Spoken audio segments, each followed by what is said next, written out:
British Spy Stories, Season 1. Spy or Traitor. Episode 23. The Ursprung Café sits in the lower levels of the vast, cathedral-like Dussmann das Kultur Kaufhaus bookshop on Friedrichstrasse, 10 minutes from the bluff yellow brutalism of the British Embassy in Berlin.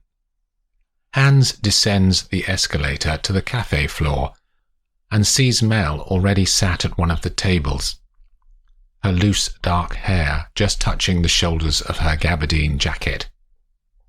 She makes a small wave when she sees him and stands to hug. They order coffees and cake, and she explains that she can afford a bit of time as Marcus is on a trip to London for a couple of days. They talk about their work and how good it is to be able to chat to someone who knows the business, so they don't have to keep tracking whether the facts in any of their stories nudge up against the limitations of the Official Secrets Act. Mel likes him. He can tell from her behaviour. She touches the back of his hand more than once as she talks, but he doesn't do the same to her. They're both single. Mel had a long-term boyfriend in her last posting in Paris, but it hadn't worked out. The guy was married, she says to Hans, and watches his face for any judgment, but none comes.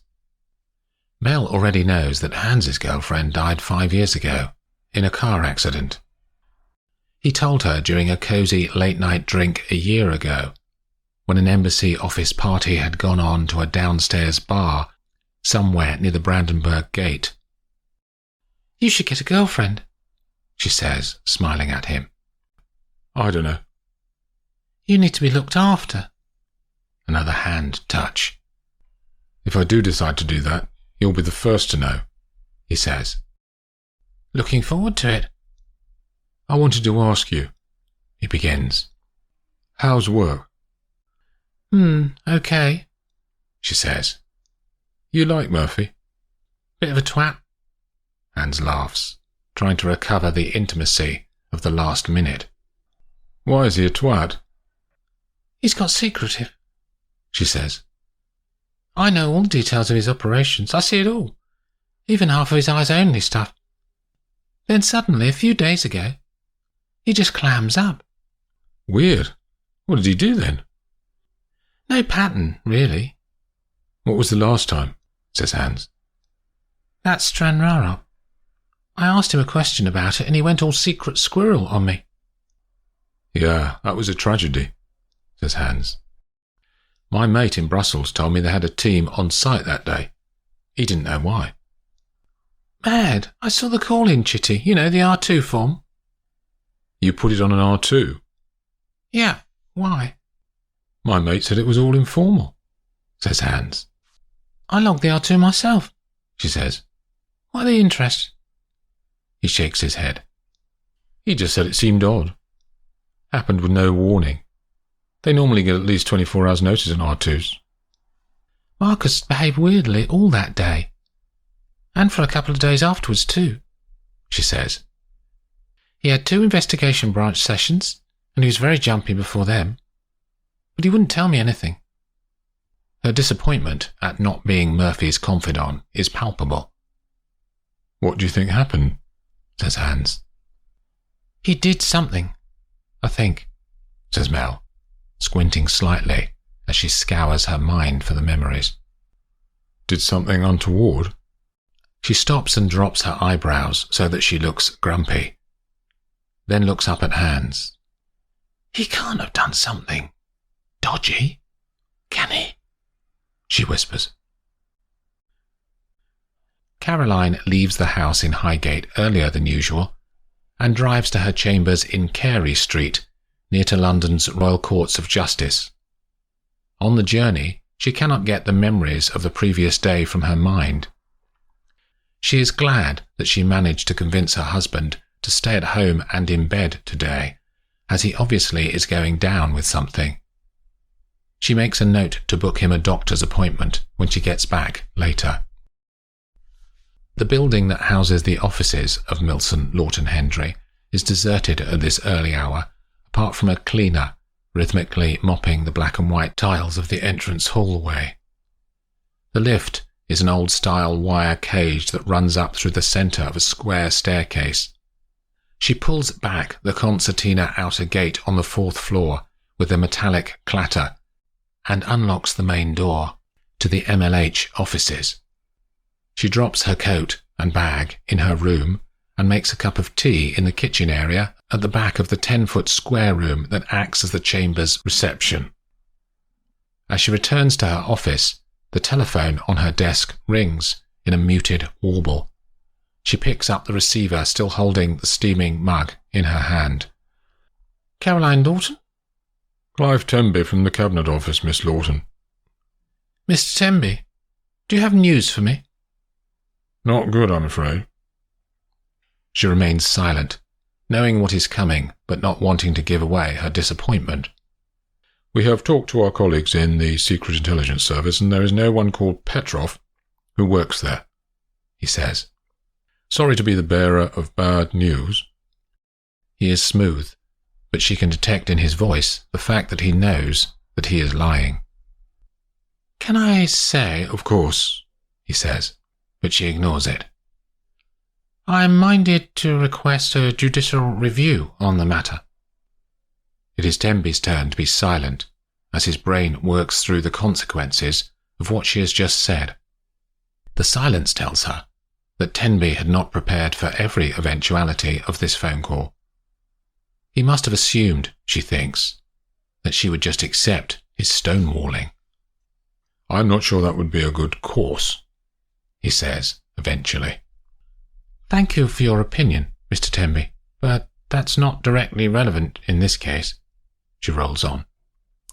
The decision for a judicial review is by way of an application by a claimant or their representative to a judge. I'm aware of the process, Miss Lawton. Do you wish to reconsider your response to my initial inquiry? Under the Intelligent Services Act 1994, I'm aware of the legislation, Mr. Tenby. There's nothing in that act that states the SAS can retain information that pertains to a criminal case. It's not common practice to go into details. Mr. Tenby, I'm not sure you hold the authority needed to make the sort of decisions you're implying to me. Shall we leave it at that? She says. I will talk to my client and follow his direction on an application for judicial review, whether it's common practice or not. More silence at the other end of the line. Tells Linny that she has won this battle, but she is unsure if it has helped the war. Have a lovely day, Mr. Tenby. She rings off, then redials to talk to her client, David McAllister.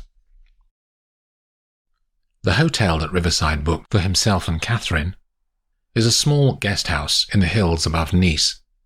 Away from the hustle and glittering lights, the countryside around the city quickly reverts to greater normality compared to the implausible glamour of the Côte d'Azur's tanned men and micro-thin women. At breakfast, they talk about the details of the plan for the capture operation that they will deliver today.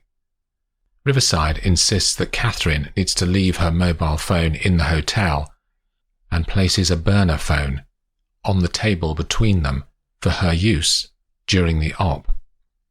She knows that removing known mobile devices from an op zone is common practice to avoid any GPS hacking of agent positions by an enemy. What this tells Kate very clearly is that Riverside is definitely not expecting Black Hawk to come quietly, or the precaution wouldn't be necessary.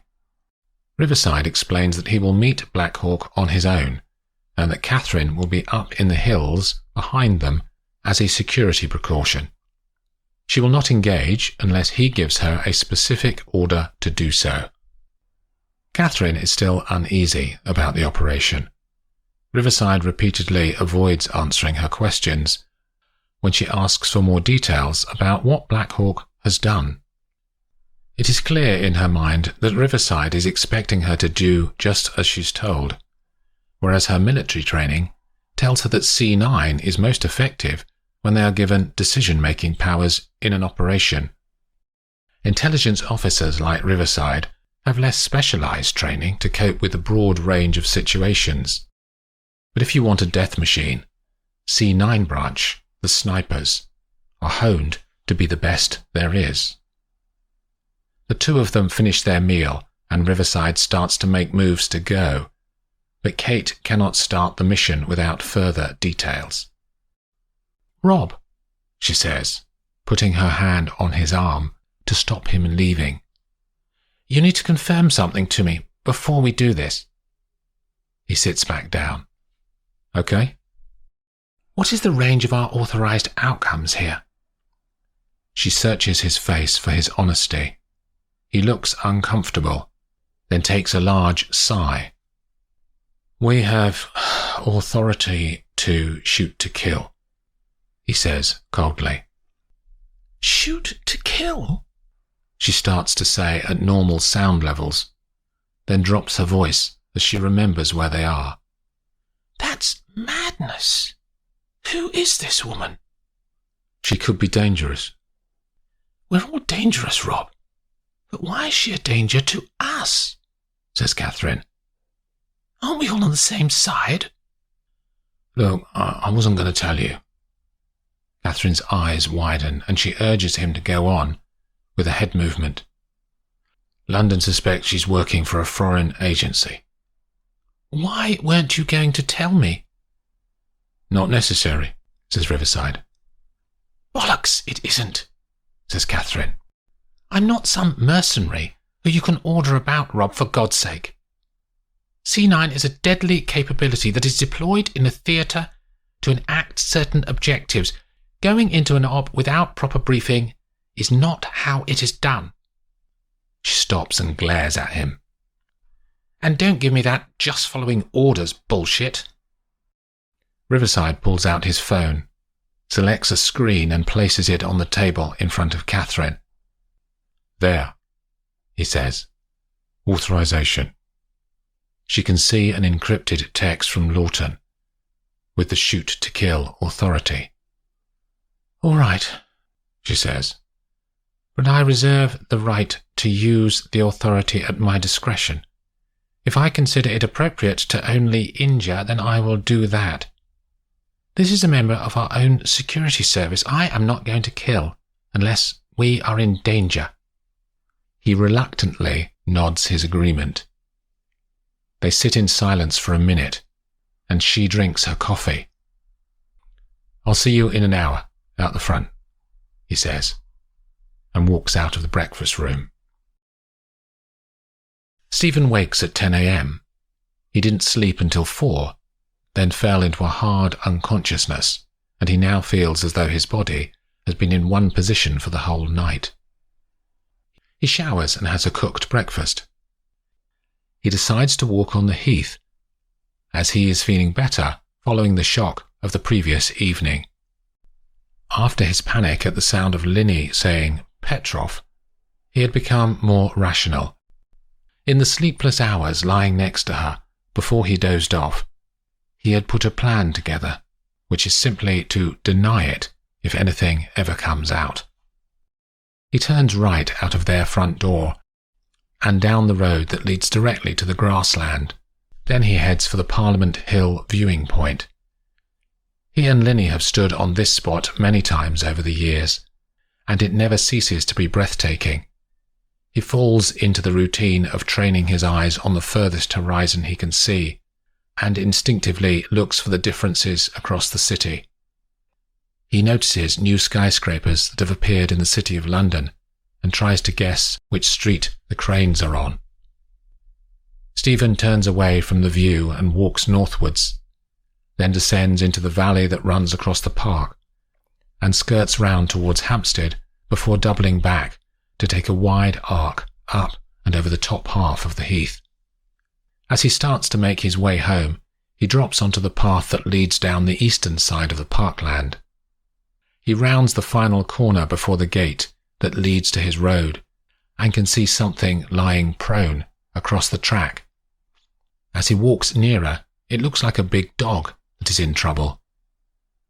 The animal must have had some sort of accident. It is not moving, and Stephen quickens his pace in case he can save it, as he doesn't like to see a pet suffering. He reaches the creature and stops, but as he does so, he can see that it isn't a dog. It's a man, lying face down. Lawton bends down to the bundle of clothes and feels for a neck pulse, but finds none. Then he pulls the man's jacket and rolls him over. His heart pounds out a rhythm in his throat.